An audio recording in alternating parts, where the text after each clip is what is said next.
सृजनचा सलग 200वा कार्यक्रम गप्पा गोष्टी. सृजनचा प्रवेश होतोय 3ऱ्या शतकात.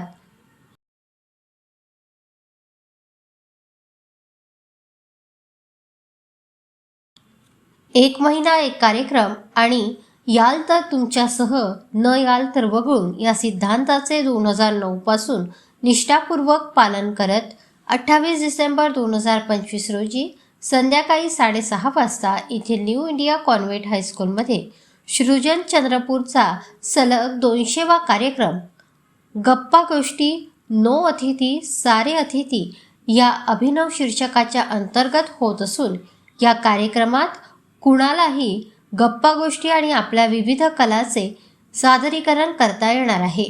जयश्री सालकाडे यांच्या संचालनाच्या अंतर्गत होणाऱ्या या कार्यक्रमात अरुणा खममकर आणि सृजन रांगोळीकार प्रीती नवघरे यांच्या कलांचे प्रदर्शन पण असणार आहे. रसिक मायबाप असतात. रसिकांना हक्काचे व्यासपीठ देणारा हा कार्यक्रम वर्षातून फक्त एकदा असतो. सृजन ही औपचारिक आमंत्रण रहित वारी आहे, त्यामुळे आमंत्रणाची वाट न बघता उत्स्फूर्तपणे सृजनच्या या द्विशतकीय वारीत सहभागी व्हावे असे आवाहन करण्यात आलेले आहे. जानेवारी 2026 पासून सृजनचा सलग 3ऱ्या शतकाचा प्रवास सुरू होणार आहे, जो एक विक्रम पण ठरू शकतो, हे इथे उल्लेखनीय.